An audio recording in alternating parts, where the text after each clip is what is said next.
Okay, let's talk about these two books that I sold, but I want to mostly focus on this one. This one here I sold on Amazon, Merchant Fulfilled. As you know, I'm not doing FBA. So Merchant Fulfilled book that I sold that I found at a thrift store. This one, I'm not sure where I got it from, but it has been up for a while. The illustrated Fanny Hill, John Cleland. So this one, both of them are large books that I have to use the vinyl. Oh, right, that one's got uh, some adult stuff in there. So I won't show you that. They're just illustrations though, drawings. But that one I sold for $20 and change plus shipping. It's a large book, so I have to put it into the vinyl box, the box that is for shipping vinyl records. So it allows you to use different sizes.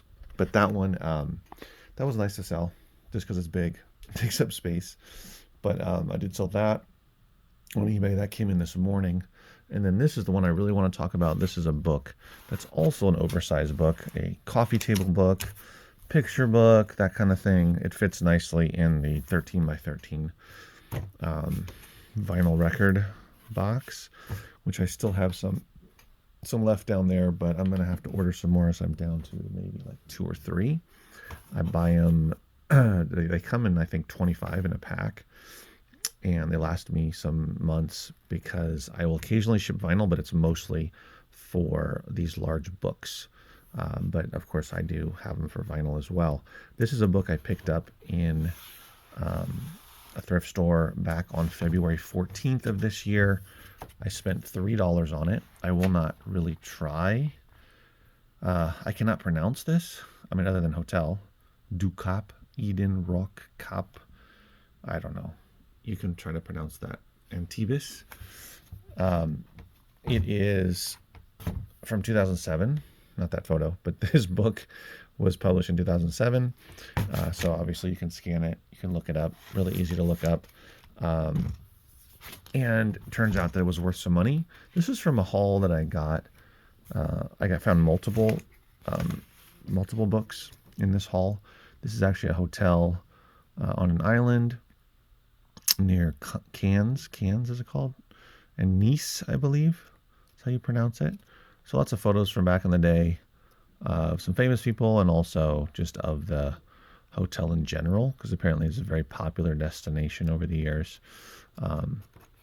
So this is a very unique genre, niche, and it sort of stood out to me, right? I've never seen this book before, so it automatically interested me and it made me look it up, and it was definitely worth it because I did end up selling it for $106 on Amazon. So $3 into $106 after fees, gonna make a little less than $100, but still do pretty nice. My guess is around $80, maybe more.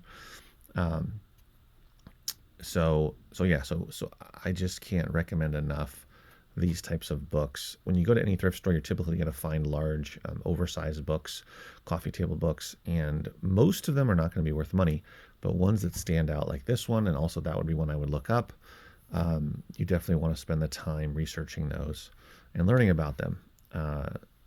So I actually initially had this listed for $159, but over time I gradually dropped it because, repricers and all that ridiculousness and people just wanting the sale no matter how much the book sells for. So instead of maintaining a higher price, the repricers just keep undercutting, which is what I'm going to end up having to do anyway, which is what I'm working on right now, setting that up. It's too bad that happens, but that's just the name of the game. If you want to have a higher sell-through rate on your books, whether it's FBA or Merchant Fulfilled or both, you're probably going to want to get a repricer. And what I've been doing for months now has been each time I sell a book, I go in there after I print out all the labels and whatnot. I will go into my inventory and I will reprice for about 10 minutes on average, and I'll reprice dozens of books, and not always the same books, but I will reprice a good amount of books within those 10 or so minutes, and that's made a big difference. So instead of me selling a handful of books a week, I've more than doubled my Amazon sales just by doing that. So imagine having a repricer set up to reprice multiple times a day. every single day, including weekends, and you can kind of see where I can see the power of that. Because that's what I need, right? We all need to, as Amazon sellers, is to sell through our books quicker. Even if, I bought it for $3, thought I would get 159, ended up getting 106. Let's say I make 80, 85 bucks profit. That's awesome, right? Do that over and over again. So just keep your eyes open for these kind of books. These are really, and this one's in great condition as well. It's amazing to me what people donate to thrift stores. People have donated books like this to me as well. So I'm kind of an alternative to thrift stores for books and media, donation wise and that type of thing. So I do get books like these that are more rare, harder to find, higher priced, higher profit books. Don't count out these books when you're scanning through, even if you're relying on your scanner and on barcodes. This has a barcode, this has an ISBN, so do not skip these books. And again, many of the oversized coffee table books will not be worth the money, but there will be some in there like this that will be worth your time. All right, guys, thanks for watching. I'll see you next video. Take care.